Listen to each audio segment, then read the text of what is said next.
Greetings, I am Lies and I use she, her. And I am Scandal and I use they, them. And let's play a game together! Woohoo! So we are back again, and I correctly predicted that the reason we went into the forest was to path us plot-wise to Muriel's place. Aha! It's almost like it's interconnected, and they want you to see these characters, and they're all supposed to have some weight and some point and focus and involvement with each other. As far as I can tell, every single one of them is going to appear in every single route.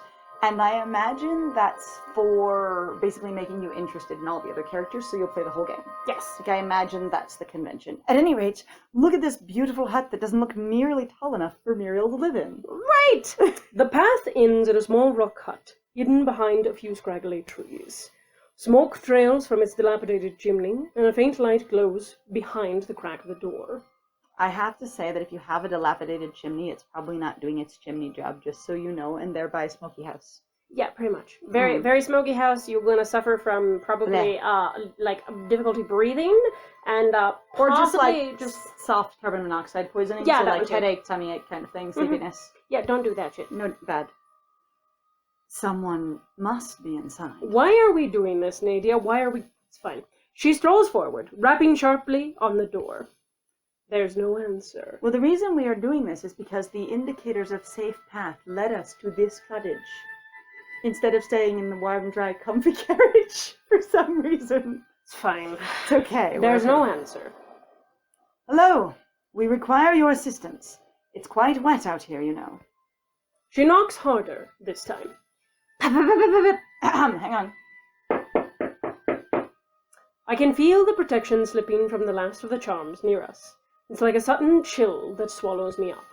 What? There's something there, just at the edge of my sight. I'm sure of it. The protection wears off after a while, and suddenly it's wearing off aggressively right now. Yes. What? Can things also eat it or cause it to wear off?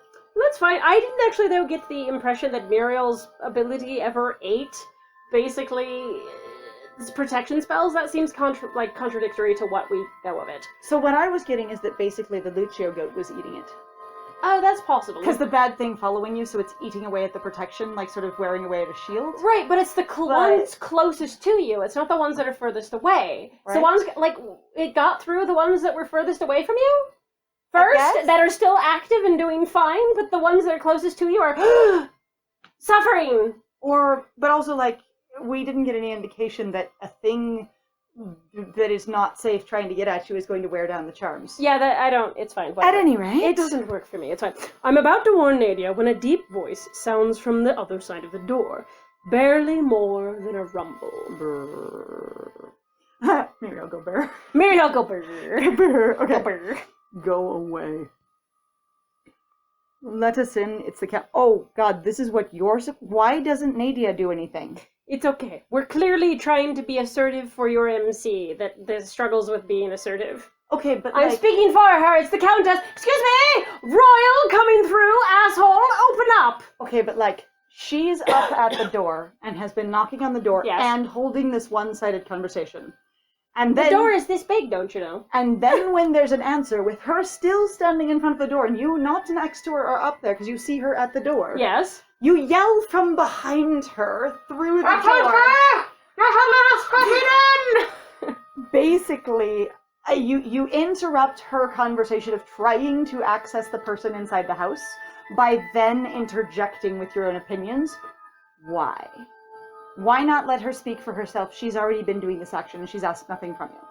Pretty much. It is kind of a strange choice. It's fine. I would honestly, based on, let us in, it's the Countess, would fucking mean nothing to Muriel, even though, so technically your character doesn't know anything about this, so outside of knowledge, but I was gonna say, please, there's something out there. Yes. Also, there's something out here is literally, there is a storm out here. Mm-hmm. Excuse me. Not only a force, a presence, a menacing awareness, but also a deluge.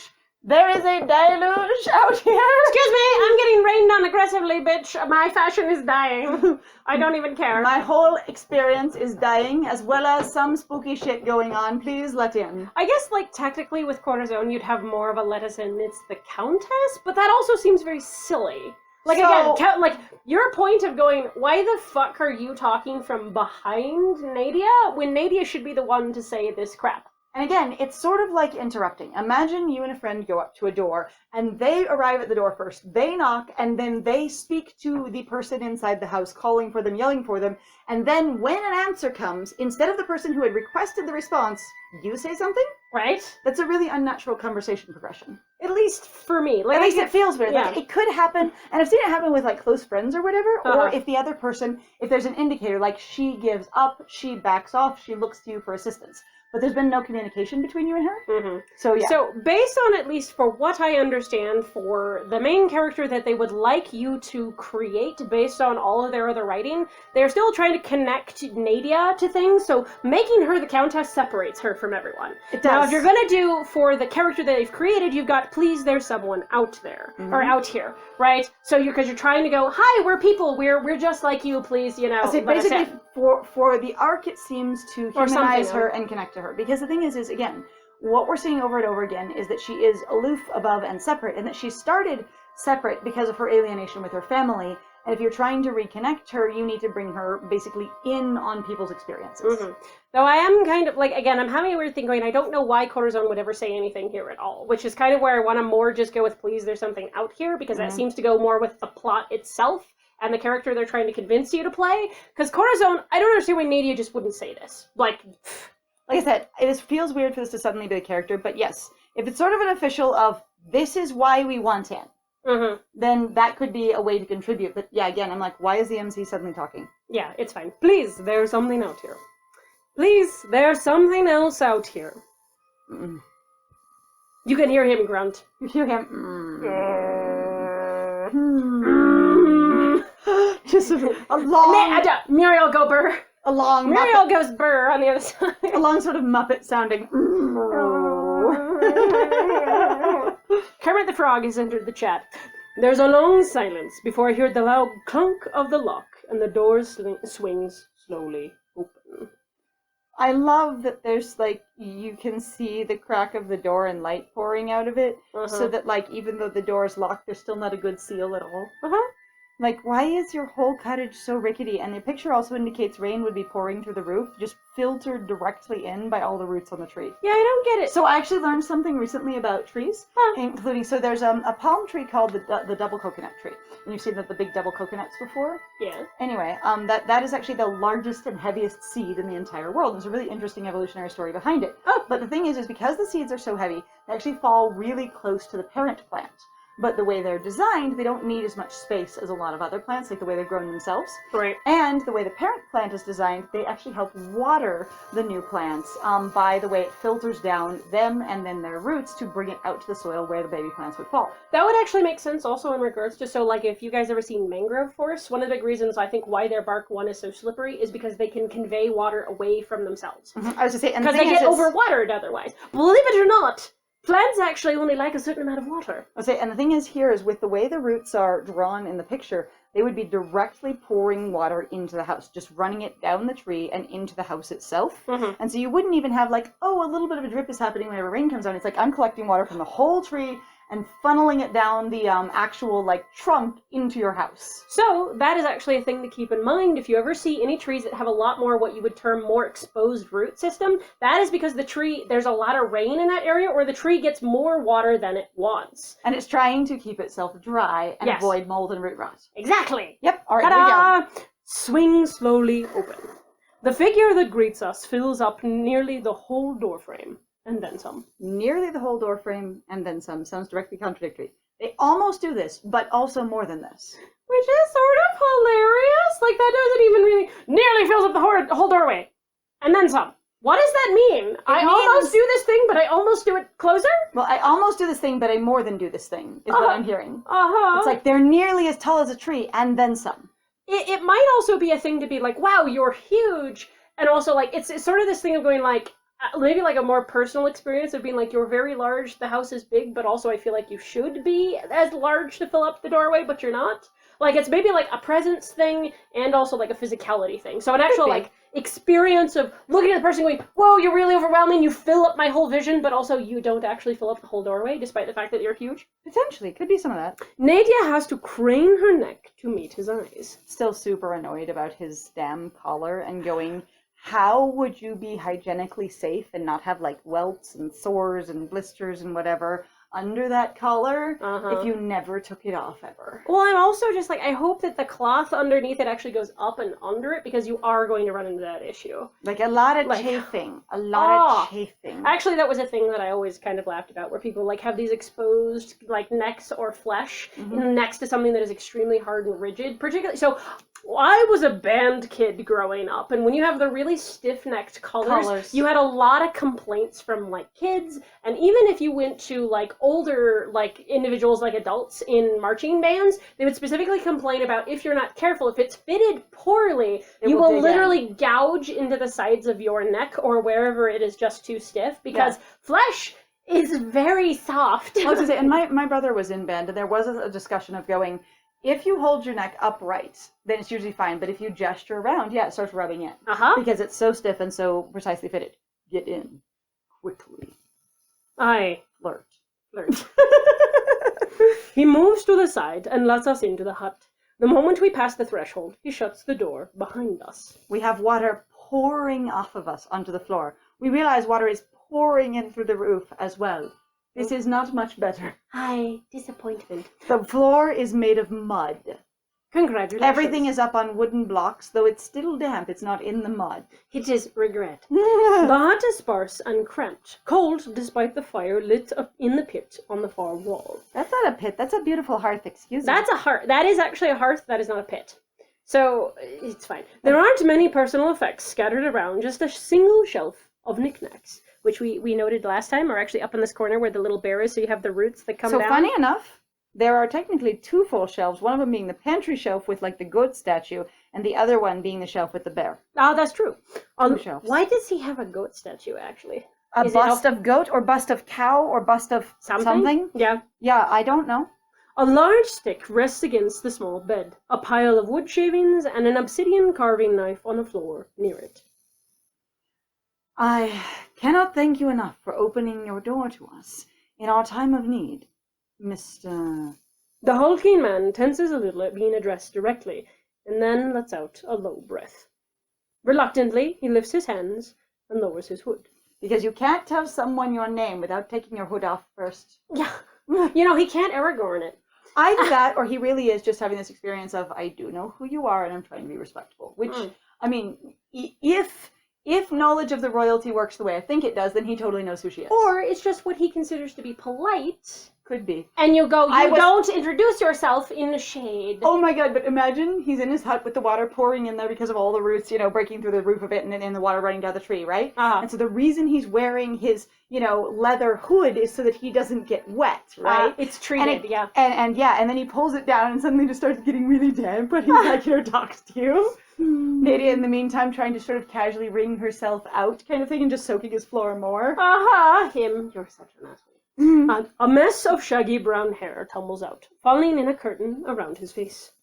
That is not really a curtain, in my opinion, but that is okay. I know what curtain bangs look like. I do, too. I also know, his hair ain't long enough for that descriptor. I'm sorry. Also, super, super pouty, grumpy face. I'm still like, he looks so much like Sebastian Stan as the Winter Soldier to me. He really does. Like, he looks like a cartoon caricature of that, and I'm just like, how? The thing that also, it's fine. I'm just like, I can't. Muriel. Muriel lumbers quietly past us, towards a shape huddled in front of the fire. So he opened the door and let you come in past him, and then, even in the cramped tiny hut, has enough room to go past you to go somewhere else. Yes. I think their version of tiny hut and mine are very different. Especially if he's supposed to be that goddamn big. Yep, pretty much. Just saying that we have different opinions, and that's okay. Oh no, you're pretty. Doggo! You're so cute. Hello again, Doggo. Look at your soft, fluffy ears. You're so very cute. You're also super chonky, cuddly, like round, beefy boy. You're very much husky looking. A wolf lazily lifts its head from a pile of furs, giving the man's hand a customary sniff. What's a customary sniff? Just sort of like it's expected. Customary. a customary glance. I'm supposed to acknowledge you or look at you like it is like that's what I've always thought of it. Okay. Also, like you go, I expect basically Doggo or Wolfo going to go, and then like okay. So it's basically a customary dog behavior. Yes. Got it. Also, I'm like their eyes are actually glowing because you can see the light around their face. That's amazing. I will never react to these very peculiar, like definitely out there things. It's fine. What we are saying is that these are standard animals for the game because the MC doesn't react. So like the giant worms. Giant worms are very normal. Talking parrots are very normal. All the big, dogs that act like people are very normal. Like Melchior and also, your the bird, like Nadia's bird, Shonda's was very normal, and you're also used to Faust. So extremely intelligent and what we would consider unusual animals are the norm for this world. Yes, absolutely. Okay. Also, I'm just like, apparently we have no wolves just have glowing eyes. That's normal. Mm-hmm. He mutters something to it, then goes to the door to let it out. It trots off into the storm. However, it is also possible that, again, the reason why your character is not really reacting. So in that way, have you ever run into somebody where they literally have no knowledge of really what's going on, and they just sort of accept it? Because you could go, that's just normal, because you don't know that it's supposed to be abnormal, or that it is abnormal, or that abnormality is actually even, it is ever anything other than normal. I get what you're driving at, and that makes total sense, so I appreciate that. What I'm also going to say is when the main character finds something remarkable, they seem to describe it in detail, such as how big Muriel is, such as that he's wearing, furs or skins or whatever it is, describing different people that they think is remarkable or interesting. But there's no description of the wolf, really, in such a way, so none of it feels stunning, remarkable, or notable. Right. That makes sense? I get your point. But I also, love that counterpoint, because my brain's you literally live in a world where people would wear skins anyway? Why wouldn't you? Well, apparently everyone in the city just wears cloth. Which is ridiculous, because, actual, modded cloth typically tends to be harder to get a hold of unless, everybody has just access to, sheep or goats. Or cotton and other fiber crops. Right? Mm-hmm. That leaves you a good question of, what does the infrastructure actually look like of this world if you're going to go, wow, person wearing animal skin? That is very noteworthy. And you're like, why? I don't know. And I'm not sure why sometimes the main character focuses on noticing the things they do. Yeah. All right. And the wolf goes out into the storm. Fluffy boy becomes damp boy. Mm-hmm. It mutters something to it, then goes to the door to let it out. It trots off into the storm. So the image I'm getting is, knock, knock, knock, let us in. And you going, yeah, let us the fuck in. And he lets you in.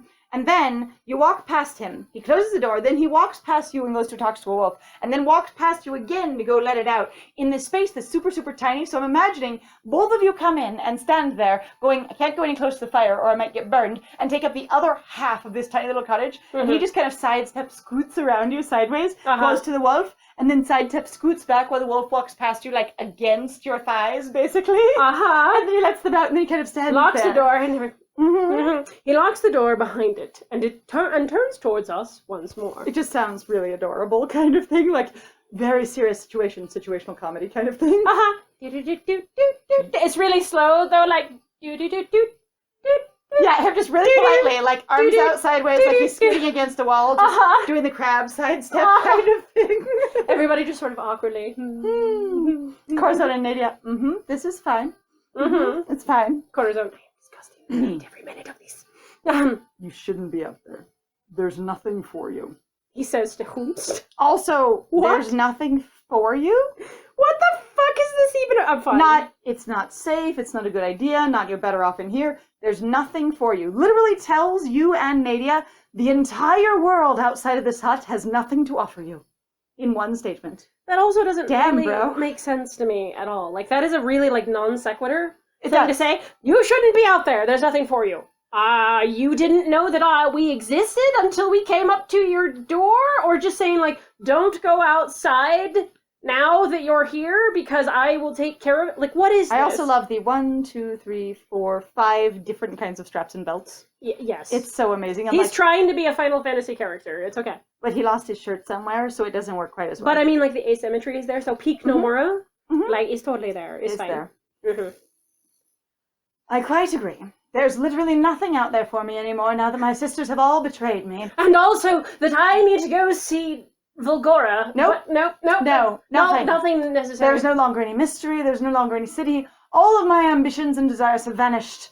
Nothing. The world holds nothing for me We anymore. should all just stay here and become one with your hut. Muriel, I didn't fucking mean that. Wait, what? What? No! They moved- Corazon! Ew. Ew! Can we leave? I'm leaving. I'm leaving. I am Goodbye. leaving. I appreciate your decisions. Goodbye. Yeah, I'm like, Muriel, I can't argue with anyone ever. I will just move. To be non-confrontational, I will literally build a hut somewhere else. Right? I quite agree. Unfortunately, our carriage crashed on the road just south of here. We were stranded. We were quite lucky to have found you, Muriel. No more mister again, I see. You have helped us immensely in your damp, tiny earthware buddy hut. Thing, like oozing mud down the walls, dripping. I mean, if it rains, Corazon!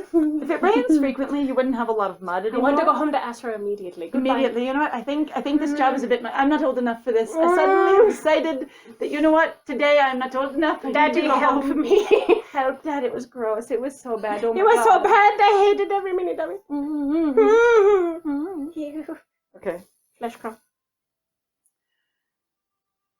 Muriel doesn't. I was like, my brain went. Like, it's you. It's Muriel. It's not Muriel doesn't respond or even look at us. He shuffles slowly over to the bed, dropping down to sit. Drooping. Drooping. There is nothing out there for you. Shorping. There's nothing out there for you. Get out Depressed of my house. faceplant. But just like, there's nothing for you out there. Leave as soon as possible. Get back out there where there's nothing for you as quickly as possible. Muriel is so strange as a character today. I'm Also, like, the whole stressed. uh-huh. All right. As soon as the storm stops, leave. Especially you. He nods his chin jerkily in my direction, hair obscuring his eyes, and then quickly turns his attention to his stick. I really want to He's see... dropped on his bed and abruptly grabbed his stick. Stick. Stick. The stick. That's what you call a stick, sir! Oh, he grabbed He turns his attention to his stick. Yup. Yeah. That's a person who's clearly used to living alone. Excuse me. Oh, God. You should leave now. You're... Whoa. Whoa. I do need to leave. You're correct. You're correct. But do you Bye. have an umbrella I could... Look! A convenient oil skin. Bye! Makes a canopy over yourself and Nadia runs away. Alright. Go ahead. You can do this. Okay, after that joke, now my brain's like, that's his stick. This is my boomstick. With Yep. slow, methodical movements, he begins carving away at... You can't make dick jokes and then not follow through with the actual canon, my friend. I'm gonna make a dick joke all I want. Alright. This is the character I wanted to play the game for. Of course. Muriel, we would never overstay our welcome. Offended. Also, sort of... Or just like shocked, like, oh no, I could never dream of doing such Also a her thing. being like, oh no, not at all. And casually being like, I really am completely soaked. Kind of like trying to sort of like subtly wring out her entire hair. Uh-huh. Muriel grunts in response. Silence overtakes the room, save for the steady scrape of the knife against wood. Because the fire does not crackle or make noise. In this round, And- it doesn't. And the rain is not pounding, pouring, dripping, thundering, gooshing, rushing. Well- There's also no thunder anymore. We also didn't mention really what the rain was doing beforehand anyway. That's But the there thing, I'm was like, thunder before. but like briefly, like again, I'm like the consistency of like what the weather is actually up to is completely out the nothing door. makes any sound anymore except the wood. Just wood. I get the feeling Muriel isn't used to having many visitors. What gave you that Impression that he's hemming and hawing over his wood now. Also, that the whole house looks like it's maybe not prepared for guests. Like he has literally no space to put other people at all, period. There are no chairs, there are no other spots, there is no entertaining area, there's no table even for people to be at. Like it's literally just his bed and a shelf he eats on the floor, Yes. despite the picture. Yes. I like to say, and it's like, my friend, my good MC, how long of thinking did it take you to come up with the fact that he's not used to visitors? Wow. And that something about me specifically unsettles him. Him, oh shit, reminds me of Astra. God damn it. Why did... Corazon. What? What? I should never. I should never. Excuse me, it is only because I am in a terrible state of disrepair. Oh! That damn Disappointing. Nadia settles down at a tiny table, perched primly on a three-legged stool that's seen better days. Oh, these things are here, but the MC didn't notice them at first. No, Got of course it. not. Because they're also... So that's the thing that I love sometimes about these games, though, is where they really do go, the picture tells you everything, and then they decide, like, various things that they'll pick out that you go, that's the important bit, and you're like, why? But why? Also, one shelf. MC, you are wrong. There are two. There are two. In fact, there might even be three, because un, deux, trois... actually, no, even more. Like I said, that's a shelf rack, but you can consider it a shelf, bookshelf style. Oh, that's true. And so but then there's shelf, and then another shelf, so I don't get it. I mean, this is the table. No, over here. Oh, there is, on both so sides on of the both fire. sides of the fireplace, there are two sections of shelf, and then there's a shelf that goes On the above wall, Muriel's yes. bed. Yep, that's 3 shelves. Again, the MC's perception roll was low. Very low. She clears her throat and gives Muriel her best diplomatic smile. She also just lets you stand. This is disgusting. This is a truly lovely little cottage. Such cottage core, so rustic, very earthy. Stinky. Down to, it's extremely naturey. Humble, if you might say. And so, which is not to say that Muriel doesn't have clean habits, but like, but the thing of going, if you have rain running down into your, I'm just like, oh god, all the mud. There's gonna be such a mess. Mm-hmm. Oh boy. It's fine. All right. And so wonderfully secluded. And so wonderfully secluded, away from all of my problems. That's so no one bothers me. Duh. He shoots a quick glance at me, and then goes back to steadfastly carving. Oh, how rude. We forgot to introduce ourselves. I am Nadia. I will not say I am your countess or have any rank or title, it's not important. And my companion here is Corazon. There's no response from Muriel, but Nadia doesn't seem perturbed. Well, I've done my part.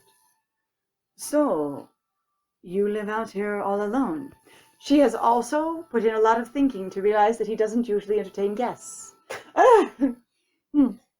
I like it that way.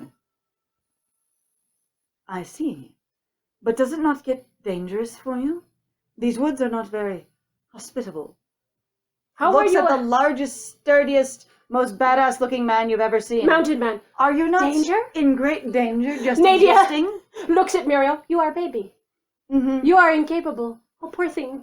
I'm so sorry. Your beautiful pert, like pecs, and your lovely, gorgeous abs, honey, and all those scars. You look like baby. Also going, all those scars. You must get hurt out here all the time. All the time. You are a baby. I don't think she's saying that at all, but like it's really funny. Just going. Or she's just desperately trying to make conversation. I think Basically she going, really- all I know about the forest is that it's horrible and bad, and how did you survive? That seems wild. I think she is just trying to make conversation, going like, I'm trying to fill the silence so there's not just you carving your wood. There's the sounds of silence. And carving wood. Screeching. Well, Muriel pauses in his carving, a confused frown tugging his lips down. I mean, what else do frowns do? I mean, you could have maybe a polite cat frown. I'm not sure what else, like, genuinely, and I mean that just, what else do frowns do? Are not frowns the downward tilt of the lips, like, basically, or... It could be a little redundant, but I'm also familiar with that, basically going, this is what the frown is doing, sort of being more specifically, rather than he frowns. It's going an expressive experience of I'm watching his face. It is supposed to, I know it's more of an emotional thing, too. It's like tugging his lips down, like, really trying to be, like, his weight, he's, like, really pulling, / really, like, just, yeah. It's safer than being in the city. Mood. Ah, yes. Vesuvia is... You just called my city unsafe. You just called my city less safe than the woods I'm in currently. A bit of a, work in progress. Yes. What? That's, how I will respond to your assessment of my city. Is it actually unsafe, or you're just being friendly? Going, oh no, I won't contradict you or anything else, or be like, what? I'm like, the thing is while part of the city does seem to be flooding, and it does seem to be impoverished in places as well, which is its own kind of danger, you know, things like eating, killing, or destroying you in the forest seems like more immediate danger. You know, basically the sort of slower long-term danger versus the tiger at your heels. Wait! What if Muriel is calling her out for being nobility?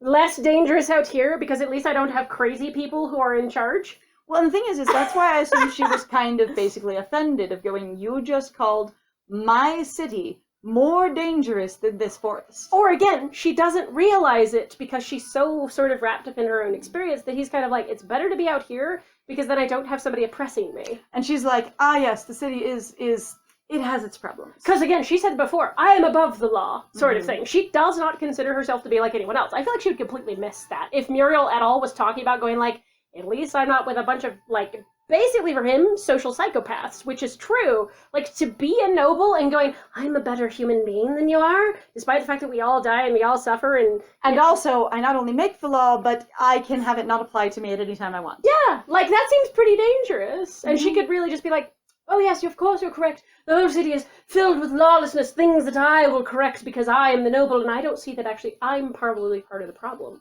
Okay. Anyway, so we are out of time. Oh, work in progress, and we're going to wrap it up at a work in progress. Ooh, so thank you very much, everybody, for joining us. If you like what we do, please feel free to like, comment, subscribe, and also share our videos if you are having a good time with us.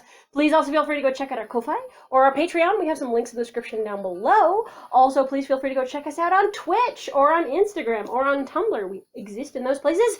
And other than that, I have been Scandal. And I have been Lies.